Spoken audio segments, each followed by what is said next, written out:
Am I the a-hole stories? Am I the a-hole for not giving my mom part of my inheritance? So long story. My grandma passed away in November. She left me like 50% of everything she had. My mom only got like 3%. With this, I inherited a house, and I'm the only one on the life insurance policy, stuff like that. Well, my mom is calling me selfish. I turn 18 in less than a week, and I told her I will not let her and my siblings move into the house with me, and let her have the master bedroom, etc. She got upset saying I don't need an entire house to myself, that I'm selfish, etc. But she didn't raise me, my grandma did. She's never been there for me and she's always treated me horribly. She's been in and out of jail my entire life for substance use, and she abused me the 3 months I lived with her, and I don't want that toxicity in my life lol. So I am standing my ground and saying no, but I have other family members trying to convince me to let her move in, and I'm just why should I? I don't know. I feel like maybe I'm being rude, but I also just don't care. She's never done anything for me, so why should I do things for her? So, am I the a-hole or what? Edit. I also wanted to state, she knows I'm engaged to someone, yet she still says I don't need a space of my own, and that if I let her have the house, me and my boyfriend can move in with her. I genuinely can't seem to understand her thought process. Thanks to everyone for the advice and for reassuring me that I'm not a major jerk, haha. Now for the top comments. Not the a-hole. You don't owe her anything. Turn 18, enjoy your house. Use the inheritance to better yourself and set yourself up for a good life. Cut toxic people out. Not the a-hole OP. Your grandmother left you that inheritance for a reason, and left your mom what she did for a reason too. Your mom has no claim to your inheritance. Enjoy your house. Sure, let her move in and become queen. What could go wrong? Trust your instincts here. There's a reason your grandmother only left her 3%. Have a wonderful life. You are not responsible for housing her and your siblings. Not the a-hole. Anyone saying you should allow her to live with you, perhaps they can let her move in? Her mother would definitely not turn the grandmother's home into a den with a parade of worthless boyfriends in and out of the house, who would probably leave her with another couple of kids that OP would be expected to provide for just because she's got money. The mother also would never dream of wasting the inheritance on more substances and partying, and things she doesn't need. Leaving her even poorer and more of a train wreck than she is now. Impossible. Would totally never happen. If your other family members want to house your mother, they can do so. They have no right to make you do this, however. Move, save your money, find some cool roommates, with formal leases. No informality, that will bite you in the butt, or no roommates, it's your space. Start taking college classes you are interested in. Don't invest any of your money in friends or family. All your investments should be formalized through an investment firm like Fidelity or Vanguard. Index funds are good. Any money you give to friends or family you have to consider gone. You are never getting it back, and more than likely they will ask for more. Don't talk about the money you inherited to anyone. Don't tell anyone you own the house either. For a while, keep this all to yourself and learn to deal with it personally. You have no idea how entitled people will feel to your money once they know it's there. Your mother will not be the last in this regard. One option now is to go no contact with your mother now, and threaten no contact with any family member who talks about her or tries to guilt you into spending your money or moving family into your house. Set down rules now that they may not break. Not the a-hole, and I hope you enjoy what your grandmother intended for you to have, and only you. Next story. Am I the a-hole for refusing to provide more than my obligation threshold to my parents? My 36 mil father brought us to the US from an Asian country when I was 12, and I have 4 younger siblings. In our culture, the children are the parents' retirement accounts, so parents tend to invest in the children and then reap the rewards when they become successful adults and help the parents retire. My father and a couple of his friends came to the US around the same time in the late 80s. His friends have sons around mine and my brother's age. They all got the same jobs, but my father consistently earned more money than the other two. His 2 friends invested in their children's educations and provided a comfortable lifestyle for their wives and kids back in the old country. My father was more interested in buying land and trying new business ventures, so we lived relatively simple lives. That trend continued when we came to the US. We lived in relative poverty in the US while my father sent more and more money back home to buy properties. He said he was building his retirement and was going to move back to the old country and retire there when he was old. At the same time, His friends were working less and spending more time with their kids and investing heavily in their children's future, instead of building properties in the home country. We were in constant contact growing up, and those kids had much better lives than us, going to private schools and getting allowances. My siblings and I would be lucky to get $50 for new notebooks and pencils at the beginning of the school year, let alone an allowance or access to private schools. My parents never went to parent-teacher conferences or ever checked our report cards. Despite all of that, my brother and I are now decently successful in our careers. The sons of his friends are just as successful. Since their fathers sacrificed so much for those guys' futures, they're financing relatively comfortable and lavish retirements for their fathers. My brother and I refuse to do the same, which means that my father can no longer keep up with his friends in terms of quality of life. My father's schemes and businesses and properties in the old country haven't amounted to anything much in terms of income, so my parents are now reliant on my brother and I for support. We only provide enough for them to cover bills and food. We refuse to buy them houses and cars in the old country and here, and finance multiple trips back and forth. My brother and I can afford it, but we refuse to provide more than our obligation. Our parents never did anything more than their obligation to house and feed the kids, so we're choosing to limit our support to just that. My father has taken to telling family that his sons have effectively abandoned him despite our ongoing support, so we've started to be honest when asked and say that he never provided anything more than the bare minimum, so we're choosing to do the same. His investments are in the old country. He can go back and get it from there. Are we the a-holes? Not the a-hole, you still support them, and despite your childhood you're successful. You and your brother worked hard for it, it's your money and your decision. Would decline any pleas for support explaining you need the money for your retirement. If he has a lot of land, then why doesn't he just sell it or move back? Would that be a decent sum of money? There's a long backstory and he refuses to sell anything. My grandfather was murdered when my father was 15 or so. In the ensuing war for revenge, a lot of the hereditary land that was supposed to go to my father was mortgaged or sold to pay for bullets and stuff.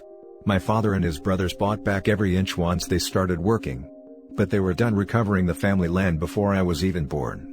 My father just never stopped investing in the homeland and kept pushing to buy more and invest more over there. Everything combined can be sold for $2 million plus, but he refuses to sell it. He starts talking about how he had to work in the coal mines to buy back the ancestral land. Which is true, but there's plenty of other things that is outside the ancestral land that can be sold, but he won't sell. Not the a-hole, what you sow, so shall you reap. Seems like an extremely applicable adage here. Give the minimum, get the minimum back. As for having abandoned him, seems like those support checks are unnecessary if you've abandoned him. The money's mostly so our mother doesn't have to suffer financial distress alongside him. Not sure how much money is your obligation, but tell him that can end quickly if he continues to complain. My brother and I pitch in $1,000 per month. He gets Social Security and some money from renting out his basement. Adds up to about $3,500 a month. My parents could live reasonably well off that. But he's still sending some money back to try and save his failing businesses in the old country. Now for the next story. Am I the a-hole for not returning a family heirloom? My 32 male, late wife, 35 female, has a large family and her family are very close. She was the oldest from 4 siblings, 33 female, 29 male, and 27 female, and we were child-free until our son. Her family have a treasured heirloom. It's an old silver ring with small detailed patterns all over it. It is very pretty. It traditionally is given to the firstborn child, my wife, who passes at their firstborn. A few years ago, our son, 4 male, was born, and while it was a very happy time, it was also sad. My wife had a health condition that affected her heart, and carrying and giving birth to our son had made it worse. She was hospitalized for a while, but even when she came back, she was still weak. She had to quit her job and she looked after our son while I worked. She was unwell but she was very happy. She loved our son. She recently passed, and it was very hard on us. Before she passed, she gave the ring to our son. He wears it on a chain around his neck. He loves it and doesn't take it off since mommy went away. Yesterday, my mother-in-law called to check up on us. While talking, she asked about the ring and asked when would be a good time to pick it up. I was confused. She explained that while the tradition was firstborn, for the past 5 generations the firstborns had been girls and she thinks that the ring should go to my niece. I told her no. The ring belonged to my son. He was my wife's firstborn and my wife had given it to him. It was important to him. She did not like this. Many people have called me to ask about what is going on, and some are angry at me, some are angry at mother-in-law. It's their family heirloom, not mine, so many I should give it back? Am I the a-hole? Now for the comments. Not the a-hole, you are following the last owner of the ring's wishes and following their tradition. I am so sorry for your loss. Not the a-hole. This, nothing else needs to be said. OP, I'm sorry for the loss of your wife. May she rest in peace. I'm sorry for your loss too, OP, but in your shoes, I would never let my son wear his ring pendant necklace around his mother's family. Your son lost his mother, and your mother-in-law want to rip from his hands a treasured gift from her? No, scratch that. She wants you to rip it from his hands for her. I understand that mother-in-law is grieving, and I have seen in my own family what the death of child can do to a parent, but your son is grieving his own cruel and unimaginable loss. Only a ghoul would take that ring back from him. Not the a-hole. Not the a-hole. You married into your wife's family. Whether they like it or not, you are now their son, and your own child continues the family line. The ring stays with your son, and may it ever remind you both of his mother. Peace be upon you. Not the a-hole. Your wife followed tradition and chose to give it to her son. Her death is irrelevant in that. It is however highly inappropriate and quite frankly very sad that your mother-in-law is using your wife's death as reason to pull the heirloom from your son, and gift it instead to her niece. The tradition states firstborn child, not firstborn daughter. The gift from your wife to her son should be cherished as it's his gift from his late mother. Your mother-in-law should be ashamed of herself. Now for the last story. Am I the a-hole for potentially damaging my brother's relationship with his sons over college tuition? My 42 male brother, 40 male, are very different people. I'm a perpetually single gay actuary working for a large company, and my brother is your stereotypical blue-collar guy who worked his way up from a construction worker to a heavy equipment operator. Due to differences in our career paths and overall life paths, I have always had more money than my brother. I can tell the difference in our income sometimes bothers my brother since he has always had to struggle.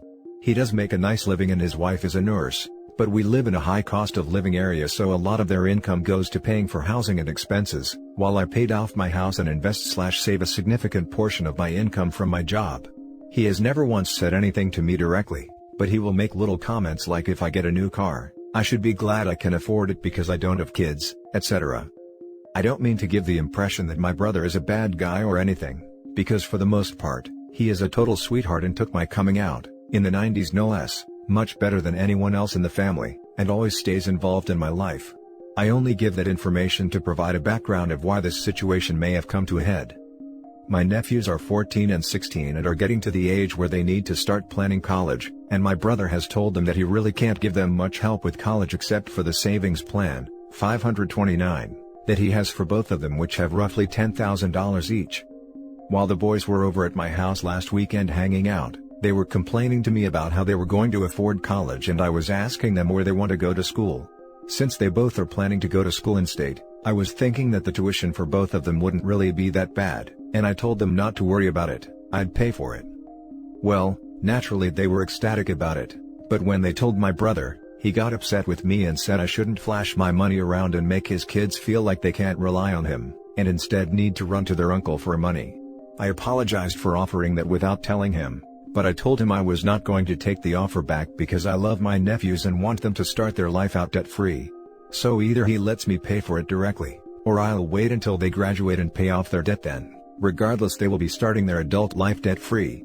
We got into a huge argument about it and I feel like I may have really overstepped some boundaries here, but I am not backing down on my offer and kneecapping my nephews financially for my brother's pride. Am I the a-hole? No a-holes here. Your heart was definitely in the right place, and I commend you for being there for your nephews.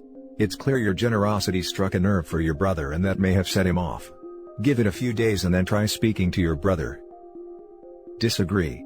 The brother is an a-hole for objecting to OP offering to pay for his son's college. What did he want? For OP to say, "Oh sorry, I won't pay for it now," and then for his sons to go into massive debt? Not the a-hole. No a-holes here. I think your intent is wonderful, but your execution could have been a little better.